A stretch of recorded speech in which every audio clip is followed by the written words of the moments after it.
Բարև ձեզ Վեստիեմի հարգելի դիտողներ։ Վերջերս մեղադրանք առաջադրվեց կաթողիկոս Գարեգին II-ին, ինչի արդյունքում սրվեցին նաև ներքաղաքական հարաբերությունները, նաև արտաքին քաղաքական որոշ ազդակներ եղան։ Այսօր Վեստիեմի տաղավարում է կամուրջ քաղաքացիական նախաձեռնության համահիմնադիր Արման Աբովյանը։ Բարև ձեզ, պարոն Աբովյան, շնորհակալ եմ հրավերն ընդունելու համար։ Պարոն Աբովյան, ինչպես կարող ենք մեկնաբանել դա եւ ինչ միտում ուներ։ Շատ բարձ Հայաստանի Հանրապետության իշխանությունները հետևողականորեն կատարում են թուրք-ադրբեջանական տանդեմի իսկ ավելի լայն, այն ուժերի, որոնք իրենց երաշխավորում են իշխանությանը մնալու, ասենց ասենք, առաջադրանքը, հայկական ինքնության եւ հայկական ազգային տեսլականի,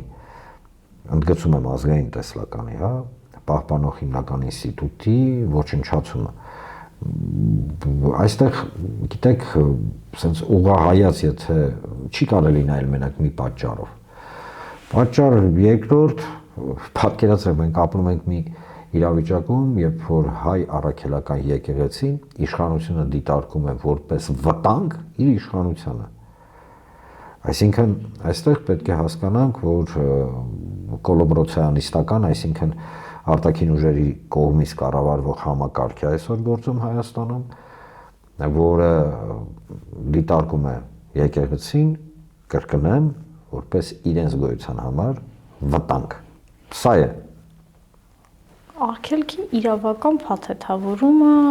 եպիսկոպոսներից մեկին ուղղակի դեպի առաջնորդի պաշտոն զրկելն է։ Մենք փորձում ենք խոսել մի գործընթացի մասին, որը ընդհանրապես զուրկ է տրամաբանությունից, իրավագիտությունից եւ այլն։ Հայաստանում այսօր դատարանները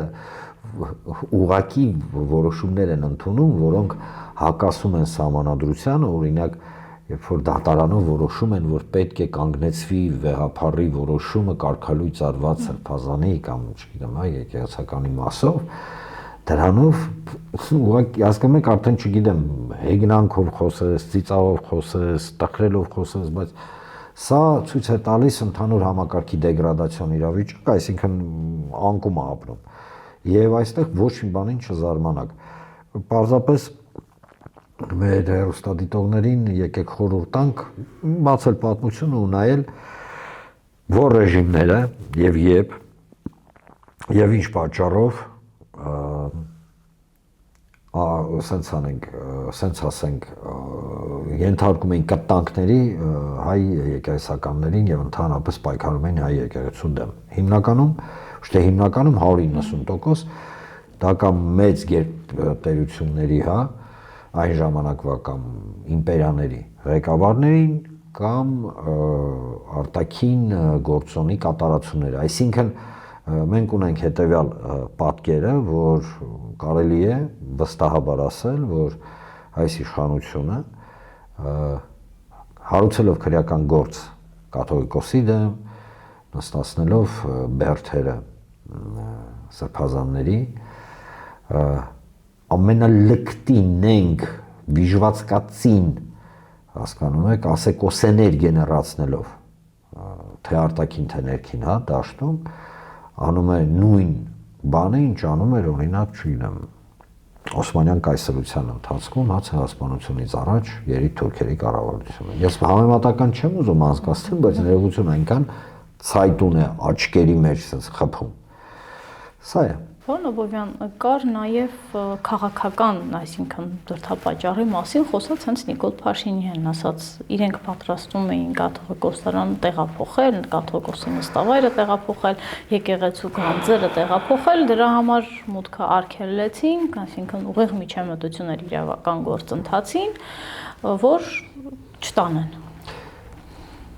Ես կարծում եմ, գիտեք, շատ դժվար է մեկնաբանել ակնհայտ absurd, սուտը, նենգ մանիպուլյացիան, դժվար է, գրեթե անհնար է, բայց կփորձենք, դուք ամեն ինչ կլսեք, ամեն ինչ աշխարհում կարա, մարդուն տրամադրի եկեղեցու դեմ, այս իշխանության շուրթերից դուք կլսեք, բայց ես հույս ունեմ, որ մեր հավաքական նվազագույնը ինքնահարգանքը եւ ինտելեկտը, թույլ չի տա, որ մենք հավատանք այն ակնհայտ абսուրդին, որը իրենք ասում են, ինչ նշանակում գանձեր։ Մա պատկերացնում եք վեհապարը, ճամպրուկներով, մեջը չգիտեմ ինչ լցրած, sense գիշերով գնում է օդանավակայան ու այդ գանձերը երկու ճամպրուկի մեջ դրված, ինչ են, չեմ ուզում հասկանալ կոռեկտության սահմանները անցնել։ Կամ չգիտեմ, Գեղարդը այտենց ինչ են խոսում, Ժորժ ջան, սա տեսեք իշխանության շատ կարևոր բան եմ ուզում ընդգծեմ։ Իշխանության այդ հայտարարությունները կամ կհիշեք մանկապղծության մասին էին խոսում, չգիտեմ ինչերից էին Պարոն Սիմոնյանը դόσին տված հարցազրույցում հստակ ասաց, եթե մանկապղծեն ինչ անեք թողնեն եկեղեցում, բայց մեղադրանքը այլ հոդված է։ Հա, ըստ էության, էլի եմ ասում, իրենք ամեն ինչ էլ կասեն ու մարդ են ուտում, չգիտեմ ինչ են, բա երբ որ պայքարում են մի կառույցի դեմ, ում դեմը չկարողացավ ոչ մի, հա, ասես կայսրություն հաղթել, բա պետք է ասեն, հասկանում եք, նամանավանդ եթե նույնիսկ նշույլ լիներ ժամանակ չէին ասում, բան Աբովյան։ Իրանք ավելի են մեղադրել մի բանում, որի գոնե մեղադրանքը չկա։ Հենց այդ էի ասում, Ժորժ ջան, եթե նույնիսկ նշույլ լիներ, ինչ որ, չեմ ասում մանկապղծություն, օրինազանցության միանգամից բռնելու են նստածներին, սա չկասկածեք, միանգամից, այսինքն սա ավելի շատ հոգեբանական քայլ է, որը այո հենց ձեր նշված պատճառներով ինքը առ ոչինչ է, այսինքն այդպես բան չկա, բայց ինչի համար է սա արվում։ Մենք հասկացանք, որ իրենք ուզում են այդ սակրալ իրավիճակը, հա, եկեղեցու մարդկանց մեջից անել, որ մարդիկ հաշտ լինեն, որ սրանք մտնելու են, օրինակ, չգիտեմ, կաթողիկոսին Աստված ոչանի կալանավորեն, բուլդոզերներով եկեղեցիներ ջարդեն կամ դարձնեն եկեղեցիները իրենց համար, հա, իրենց բենդերի համար այտենց ելույթ ունենալու տեղ։ Դա չի հարցը։ Խնդիրը նրանումն է, Ժորժ ջան, խնդրում եմ մի շատ կարևոր բան հասկանալ։ Այս հայտարարություններով իրենք վիրավորում են ձեզ ոչ միայն նրանով, որ փորձում են վարկաբեկել եկեղեցուն, ըստ էության հայկական ինքնության հենասյունը, հիմքը, ամեն ինչը, հա, այլ իրենք այնքան ձեզ չեն հարգում, հարգելի հեռուստադիտողներ, այնքան ձեզ համարում են անմիտ, տգետ, հա, մասսային ձեզ բոլորին, հա, որ իրենց թվում է, որ իրանք ինչ կներեք հիմարություն դուստան, մարդիկ տես կհավատան, կասեն հա էլի։ Սա առաջին հերթին անհարգանքա դեպի ձեզ։ Ես էլ դնում եմ քաղաքական դրդապատճառներ, դնում եմ, հա, պարզապես մենք մարդկանց հետ հիմա խոսում ենք։ Եվ կարծում եմ հետևությունները պետք է արվի եւ ասեմ ավելին, այն կատաղի գործընթացը, որ իրանք ձևավորեցին, ինչ ստացան իրանք վերջում։ Հա, նախ նշեմ, որ ես ավելի քան համոզված եմ, որ ինչ գործողության էլ գնան, իրենք արդեն իսկ պարտված են, այսինքն իրենք չեն հասել վերջնանպատակին, վերջնանպատակը դա եկեղեցու ֆիզիկական, հա, ճնշումը չէր, իրավական ճնշումը չէր, իրենց նպատակը ոչ, դաժե դա չէր, դա հայտարարված նպատակն է, էտապներից մեկն է, խնդիրը նա էր, որ մենք բոլորս հիասթափվենք եկեղեցուց, ուշադրություն չդարձնենք եւ այլն, հա, այսինքն մենակ թողենք եկեղեցու։ Իրենք ստացան հակառակ էֆեկտ։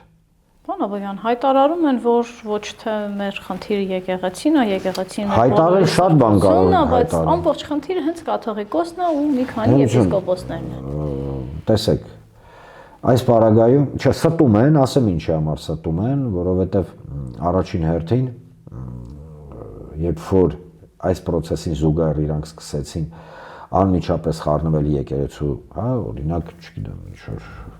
անունը դրել են բարենորոգում, ինչ-որ կանոններ են ուզում փոխեն, չգիտեմ ինչեր են փոխում, այսինքն այդ կանոնագիրք են նոր մտցնում, եկեղեցու շոր ընտրություններ են որոշում, հա, դուք ով եք, ներողություն էլի, դուք ով եք ընդհանրապես, որ որոշում ընդունեք, թե ոնց պետք է եկեղեցում տեղի ունենա գործընթացը։ Հա, այդ ընտրական գործընթացը։ Միացած ես հայլու մեջ նայեք, ով եք դուք։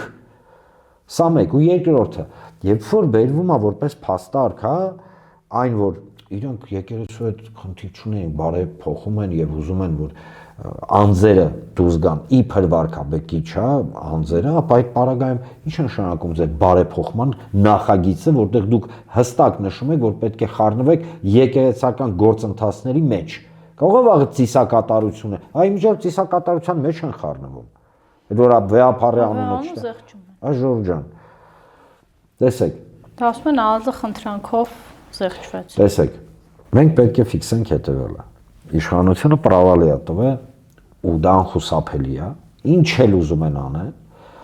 իրանք արդեն իսկ պրավալի են տվել եկեղեցու հետ կապված գործընթացը։ Չէր կարա այլ կերպ լիներ։ Եկեղեցին ամենայն հարգանքով դա միայն վեհապարը չի, համակարգ է, որը իր դիմադրողականությունը ձևավորել է 17 դարի ընթացքում։ Սրանք ով են, որ դուրս գան այդ դիմադրողականության, հա, դեմ։ Սա մեկ, երկրորդը։ Իրենք անում էին ինչ։ Այդ որ մանկապղծություն են խոսում, դուս են տալի, մանկապղծություն, չգիտեմ ինչ, հա, եւ այլն, այստեղ մի շատ կարեւոր նյուանս կա։ Իրանք փորձում էին մարգինալիզացնել եկեղեցուն։ Բայց հակառակ process գնաց մարգինալիզացվեցին իրենք։ Եթե մենք նայենք նույնիսկ այն մարդկանց են բանն են, չէ՞ թե շրջիկ պատարակների մասսա ունեն։ Այդ մասսայի նույն մարդիկ են, այսինքն մենք տեսնում ենք, որ հասարակության կողմից արձագանքը կոշտ բացասական է։ Ասեմ ավելի, ինչքան շարունակեն, այդքան ավելի բացասական է լինելու։ Իրենք գիտեն, որ ժողովրդական լեզվով ասած գցել են ոտներին։ Բայց նախընտրական այս պերիոդում իրանք չեն կարա հետ կանգնեն, որովհետև դա իրականում իրանց համար ամբողջ համակարգը հոգեբանական փլուզելու է իրանց նվազագույնը ջաթագովների։ Բայց փորձագետներն ասում են իրենց ռեյտինգի վրա շատ ավելի վատ է անդրադառնալու ընտրությունների ընթացքում այս եկեղեցու նկատմամբ իրականացվողը, քան կա։ Այո, այսինքն մենք ունենք հետևյալը։ Ինչպես ասեցի եւ պնդում եմ, որ եկեղեցու դեմ գործընթացները իրենք գեներացվում են կամ միգուցե հրանգվում են, ես չգիտեմ, հա, արտաքին այն ուժերի կողմից, ովքեր ուզում են Հայաստանի Հանրապետության ապամոնտաժում, օրինակ Ադրբեջանի։ Որովհետև միակ երկիրը, որը ողջունում է, դա Թուրքիան էլ իր հերթին, բայց թուրքերը ավելի խելացի են, չէ՞, քան ադրբեջանցիները։ Ադրբեջանը յուրաքանչյուր քայլ է այս իշխանության ողջունում է, քաջալերում է, սատարում է եւ այլն։ Հիմա հարց. Եթե Ադրբեջանը սատարում է այս հարցում իշխանություններին եւ Ադրբեջանի հիմնական նպատակը Արևմտյան Ադրբեջան ձևավորելն է եւ Ադրբեջանը հասկանում է, որ մինչեւ ինքնության խնդիրը չլուծի, այսինքն դիմադրողականության կենտրոնները չվերացնի, որի հիմնականը դա եկեղեցին է, ինքը չի կարող իրականացնի դա։ Ապա ինչ է ստացվում, տրամաբանում ենք, որ այն կառույցը կամ այն մարդիկ, ովքեր գեներացնում են հակաեկեղեցական գործընթաց, իրենք սպասարկում են Ադրբեջանի, Արևմտյան Ադրբեջան կոնցեպտը։ Դրա հետ մեկտեղ իրանք որ սպասարկում են դա, իրենք նաև իրենց հարցերն են լուծում։ Այսինքն իրանք իրենց կարճ խելքով որոշել էին, հա, տես նեյտրալիզացնել ընտրություններին ընդառաջ մի կառույց, որը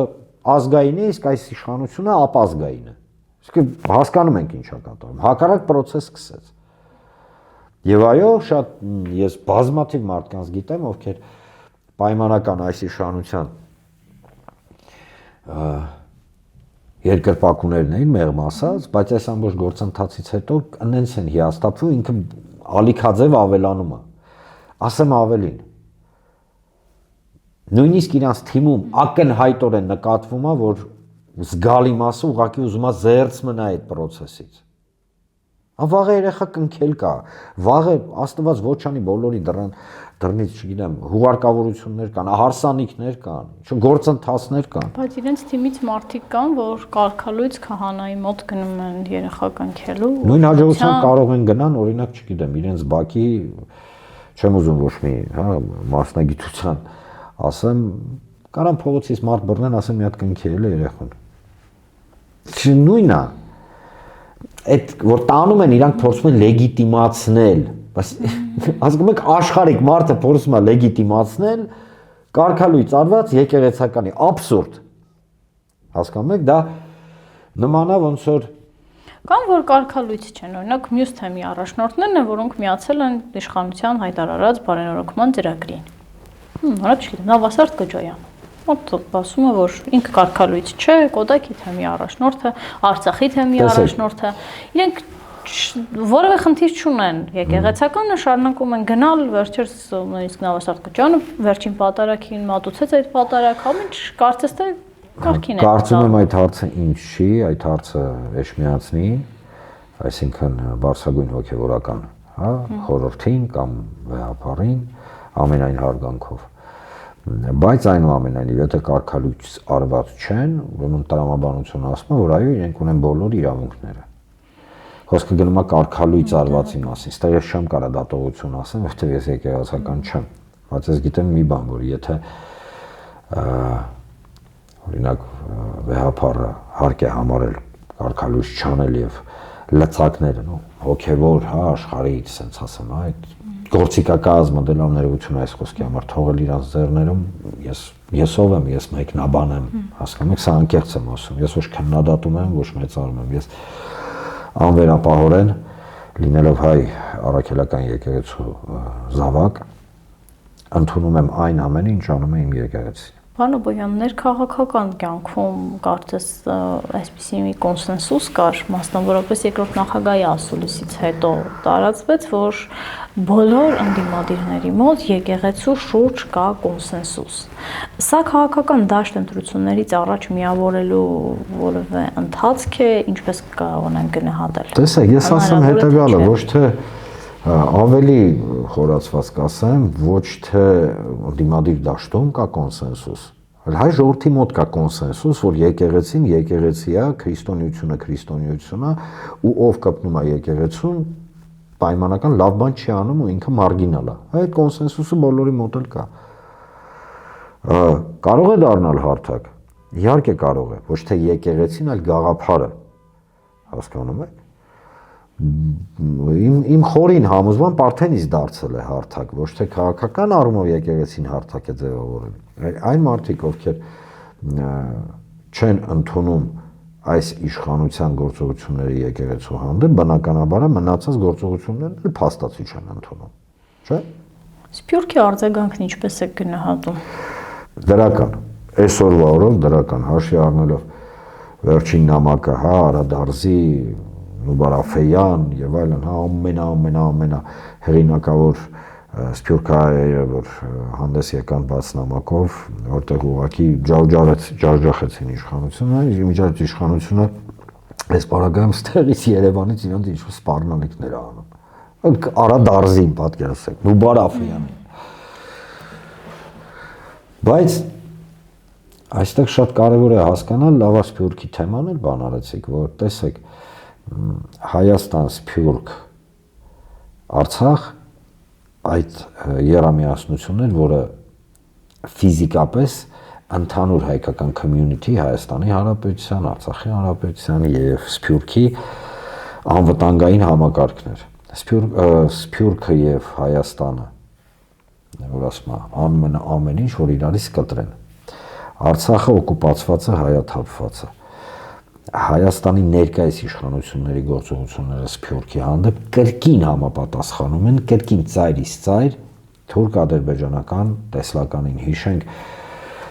Թուրքիայի բարձրաստիճան պաշտոնյաների հայտարարությունները Սփյուռքի մասով, այսինքն մենք այստեղ տեսնում ենք, որ թե եկեղեցին, թե Սփյուռքի, հա, գործոնը հիմնական այն թիրախներն են, որը թուրքերը ադրբեջանցիները ընտրել են եւ չակերտներում ի զարմանս գլխավոր թիրախներն այս իշխանությունների։ Ավել բան չեմ ասում, եկեք հետևություններ անենք քայլերից կոնկրետ։ Այդ մնացած խոսքերը, չգիտեմ, մեղադրանքները շինծու, սարսափելի ուղակի հայ տասեկոսեները, որ գցում են մարդկանց, առ ոչինչ են։ Բայց դա նախարարն այսպեսի մի բան հայտարարեց իր ասելուսում, ասաց առհասարակ ամբողջ Սփյուռքում, Հայաստանում չկա այդպիսի 8 հոգի, որ իրավունք կունենա խոսել Սփյուռքի անունից։ Ինչպես կարող ենք սա հասկանալ, այսինքն այն հայտարարությունները, որոնք Սփյուռքից գալիս են եւ հաջող չեն իրենց, իրավունք չունեն գոյություն ունենալու։ Դե համաձայն իրենց տեսլականի ոչ, եւ այո, իրենք չարաչար սխալվում են։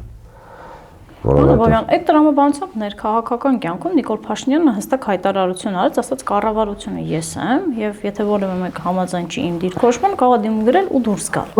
Այս դեպքում արդյոք հայ ժողովրդի անունից խոսող 8 հոգի իշխանություն կա, որը բոլորի անունից է խոսում։ Իշխանության ներկայացուցիչ։ Ինչ շատ է դուր գալիս ձեր հարցադրումների ձևակերպումը, որտեղ հենց ձեր հարցադրումների մեջ արդեն կան պատասխանները։ Ոչ, Ժորժ ջան, մենք պետք է հասկանանք մի բան, այս իշխանությունը ինքը ըստ էության կոլաբորացիոնիստական, այսինքն բարդ բառ է, լավ, կարող չհասկանան, էլի, մարդիկ չէ, հենց մեզ դիտողները կհասկանան, իրանք կարող է չհասկանան։ Մեզ դիտողները հաստատ հասկանում են։ Այսինքն արտաքին ուժերի կողմից կոլոբրանտ գաղափարախոսության ներքոյից գիտեք ինչի համար, որովհետև իրանք ներսում լեգիտիմություն չունեն, իրենք ունեն խիստ լեգիտիմության պակաս, որի վրա ազդել է իրենց արշավը եկեղեցու դեմ, որի վրա ազդել է ամենօրյա սուտը, որի վրա ազդել է էլեմենտար բան եմ ասում, հիշում եք, չէ՞, քթալով ասֆալտ էին ու 10 ժողովրդին ասում էին Արցախը գնաց, կամ չէ, զատո ասֆալտ կա։ Հիմա այդ ասֆալտն էլ հալեց։ Պատկերացրեք, նույնիսկ որակով ասֆալտ չեն կարող սրանք փռեն, նույնիսկ բայց դե պարգևավճարները ասենց ծամելուց իրանք աշխարհի չեմպիոն են մի այլ ձև։ Սա չէի ուզում ասել, ուզում եմ ասեմ, որ իրենք ներքին լեգիտիմության պակաս ունեն եւ իրենց լեգիտիմության հիմնական գործոնը դուրսն է, ովքեր են Թուրքիան, Ադրբեջանն, Եվրոմիությունն ու թրիփի հետ կապված Միացյալ Նահանգները, որոնք ձևավորեցին Միջանցք, փաթեթավորեցին ու տվեցին թուրքերին եւ ադրբեջանցին։ Փարքասուլը չի գործարկվել, բայց այնուամենայնիվ։ Այսինքն իշխանության գործողությունները մենք պետք է դիտարկենք արտաքին լեգիտիմության, հա, այդ փնտրտուքի մեջ, որը իրանք գտել են ներս, իրանք չունեն լեգիտիմություն։ Ալճիշտ ունեն, բայց դա բավարար մակարդակը չի։ Իրենց իշխանության օրոք Հայաստան ժամանեց ԱՄՆ, երբևէ Հայաստան եկած ամենաբարձրաստիճան պաշտոնյան։ Իրենց իշխանության ժամանակ ասում են արտաքին ամենալուրջ ձեռքբերումներն ունենք։ Դրանք ներքաղաքական փաթեթավորման փանրության ներկայացնելու միջոցներ չեն, օրինակ խաղաղություն չունեինք, հիմա ունենք։ Խաղաղություն չկար, հիմա կա։ Նայ, տեսեք, եթե մենք խոսում ենք Վենսի այցի մասով, Վենսը եկավ եւ շատ ուրախ ծափ տալով, հա, ասենց ուրա ասելով, ըստ էության վերահաստատեց, որ trip-ը այդպես է ստացվում, դա Միջանցք է, ուղղակի չի ասել, բայց այն որ ասում է, չէ՞ մենակ ներողություն էշին են ուղղակի բան ասում, էլի որ չի հասկանում, այդ մարդը էդի ասել, երկրորդը 9 միլիարդ դոլարի պես փոս է գցեց։ Եկավ ասեց Ես բերել եմ ձեզ մոդուլային ատոմակայան, բայց դուք պետք է դրա համար 9 միլիարդ դոլար փող տաք այն պարագային, որ մոդուլային ատոմակայան չկա ամերիկյան գոյություն չունի բնության մեջ, ինքը պրոյեկտ է, որը իրականացրել էին առաջին անգամ 2021 թվականին կամ 23, չեմ հիշում, Օկլախոմայում, մի տարի գործարկելուց հետո շուշուտ փակեցին, գիտեք ինչի համար, հոսանքի ինքնարժեքը 7 անգամ ավել էր, քան հիմա, վտանգավոր թափոնների թիվը, եթե չեմ սխալվում, 9 անգամ ավել էր։ Այսինքն չկա այդ պրոյեկտը։ Եվ իհարկե Վենսի նախընտրական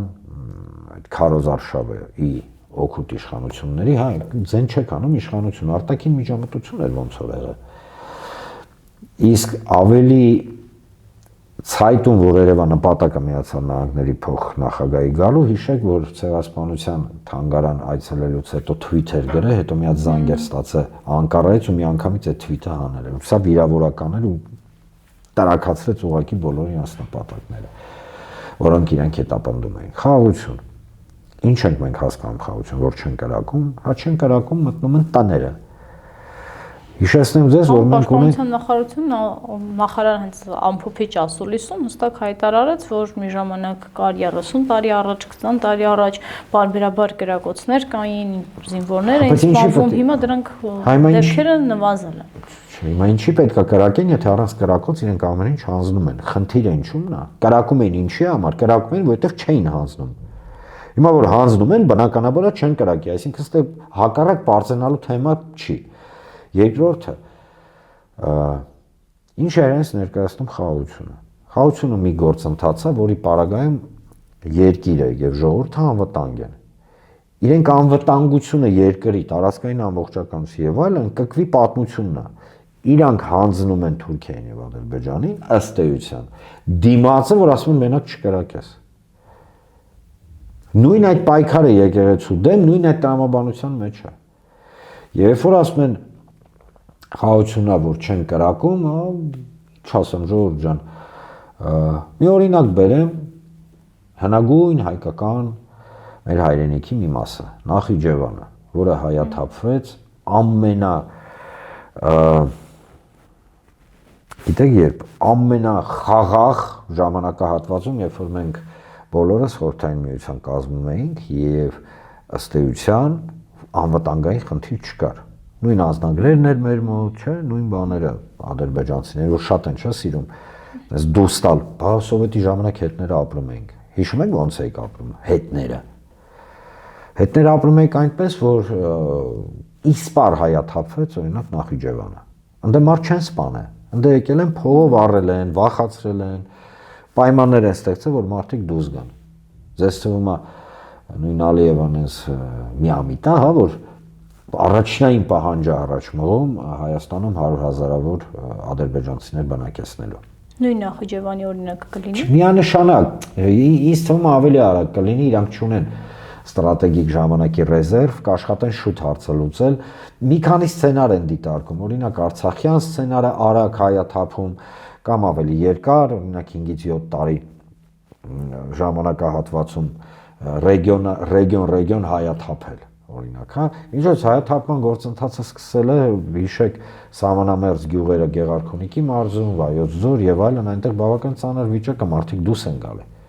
Մարդիկ դուրս են գալի, որովհետեւ մարդ չի կարա ապրի, երբ որ սարի գլխից ադրբեջանական գնդացիրը նայում է իր երեխու վրա, որը հայաթում խաղում է։ Աննախադեպ պատ էինք կառուցել բանը։ Պլաստմասի բանը, հա։ Չէ, հենց պատ էինք կառուցել, ընդդիմությունն էլ բողոքում էր, որ պատյան Գիրանցի պատի մասին, այո, Գիրանց պատ ենք կառուցել, դպրոցը արդեն անվտանգ է դարձել։ Պարզ է, որ սա մանիպուլատիվ, կրկին հաշվարկված մարդկանց ու վիրավորական է դա մարդկանց ինտելեկտի բացակայության վրա։ Ինչ են իրենք արել։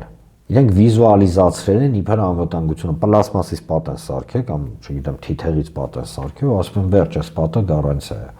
Ընդ որում սարքել են պատ մի պետության հետ, ում հանձնել են ստրատեգիկ հայկական տարածքները, որով հնարավորություն են տվել ադրբեջանցուն վերահսկել Հայաստան-Վրաստան ճանապարհը, եւ ամենակարևորը հանձնել են մի պետությանը, ում ղեկավարը 2024 թվականին 25-ին 26-ին պաշտոնապես հայտարարել է, որ միջազգային իրավունք, այսինքն այդ սահմանազատում առ ոչինչ է եւ գործում է միայն ուժի գործոնը։ Հասկանում եք։ Այսինքն այդ որ իրան գնում են պատի մոտ նկարվում են, նույն հաջողությամբ կարող են գնան, չգիտեմ, այլ ուրիշ տեղ նկարվել։ Սա վիզուալիզացիա է։ Իրանք փորձում են մարդկանց կրկին շինծու այդ անվտանգության զգացմունք մեջները դնել։ Խաղաղության գործընթացում որտեղ ենք թերանում, որ մենք միշտ գոռում ենք խաղաղություն, իշխանության բոլոր ներկայացուցիչները դրա մասին են խոսում եւ հանկարծ Ալիևը ցանկացած հարցազրույցի, միջազգային լրատվամիջոցի տված փոքր մեկնաբանություններում անգամ ասում է, որ հա ժողովուրդ լավ, բայց այս Հայաստանը պիտի սահմանադրությունը փոխի, ես այդ գերիներին հետ չեմ վերադարձնելու, մենք ով ենք թերանում, եւ այլն։ Իշխանությունը որտեղ է թերանում։ Իշխանությունը մենք չենք։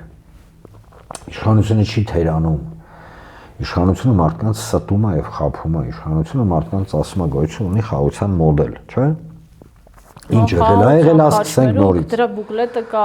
բաժանում են ցույց տալիս, ստում են, երբ որ իրանք ասում են, որ պատճառը կոնֆլիկտի Արցախն է, ապա հարց ցածակում, բանակի Նախիջևանի հետ ինչ եղավ, Արևմտյան Ադրբեջանի ինչ եղավ, հետ ինչ եղավ։ Չեք նկատում, որ մեր հայրենիքի մասնիկները, հա, ասենց ոչնչացնելով եկել են հասել են մեր դուր, այսինքն Արցախը պատճառը չէր, Արցախը հետևանքն է ընդհանուր գլոբալ գործընթացի։ Սա մեկ, երկրորդը Իսկ ով է ձեզ ասել, որ մեր իրանց կողմից մեզ ասած խաղաղության մոդելը իրականություն է, այսինքն դա է խաղաղությունը, որովհետև օրինակ Ադրբեջանի խաղաղության մոդելը, հա, ինքը չի ենթադրում հայրի առկայությունը, երբ որ Ադրբեջանը ասում է, որ ինքը հասավ նրան, որ Արցախում հիմա խաղաղություն է, Արցախում չկան հայեր։ Հիմա Ադրբեջանը ասում է, ինքը ուզում է հասնի, որ Հայաստանի հետ էլ լինի խաղաղություն։ Ինքը արդեն իսկ ասում է, խաղաղության ենք հասել։ Այսինքն այստեղ մենք պետք է շատ հստակ հասկանանք Թուրքիայի եւ Ադրբեջանի խաղաղության կոնցեպտը չի ենթադրում մեր արկայությունը։ Այ ժողովուրդ ջան, հերիք է լավ, բոլ է լավ, էլի, ոչ մեզ լսեք, խոսքը գնում է անդիմության մասին, ոչ իշխանությանը լսեք, ձեզ լսեք։ Ինչ ենք մենք դուրս տալի, ինչ նստած մտածում ես խաղաղություն, ինչու՞մն է խաղաղություն, որ այսօր ադրբեջանցին Հայաստանով մեկ ֆորում Ամասիա այնա թուրքեր գնաց է մի հատ, ձեռները գրպաններում տիրոջ դեմքով ֆրֆռում էր, բարևներ էր հղում, ես իմում, կամ Երևանի կենտրոնում, դա իրանց խաղաղությունը, չի կարող լինել խաղաղություն մի համակարգի ներքո, հիշեք դա, որը հրաժարվում է դիմադրել եւ խաղաղության փոխարեն հանձնում է իր սուվերենությունը, անկախությունը եւ ինքնիշխանությունը։ Ընդ որում բղավելով, որ իրանք այդ ամեն ինչ անում են, սուվերենություն, ինքնիշխանություն եւ տարածքային ամբողջականություն պահպանելու համար։ Դա ոնց որ, չգիտեմ, մեկը գնա բորդել 1000 ներողություն նրա համար, որ կույս մնա։ Ձեռեք առե ձեզ։ Ձեռեք առե ձեզ, ինչ եք դուս տալիս։ Արդեն գիտեք վիրավորական է իրականում այն ամենը, ինչ սրանք դուս են տալի։ Մարդկանց լիովին էշի տեղ են դրել։ Երկիրը մասնատման գործընթաց է տեղի ունենում։ Արտաքին վտանգները էքսպոնենտայով աճում են, սրանք ելնում են ասում են, չէ, իմ ասֆալտը էլ չեն ասում, դա իրանց ամենակարևորագույն խաղաքարտը տարաքեց, էլի։ Ասում են մարզերում ունենք, հեսա Երևանում կան են։ Ինչը մարզը, գնացել են մարզ, մարզից եմ եկել երեք չառաջ օր։ Թե մի հատ գնան մարզում տնան, թե իրանց թվում է ասֆալտները ընդդեմիկ շվատն են։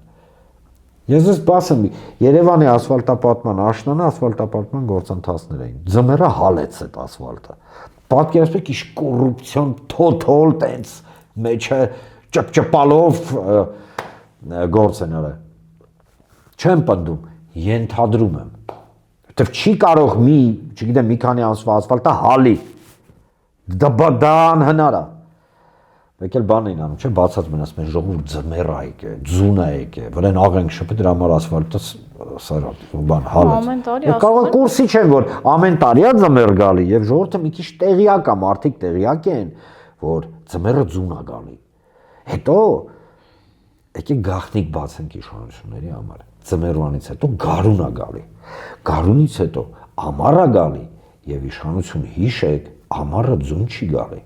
Չնայած ձեր իշխանության ժամանակ կարող է ամառն էլ ձուն գա։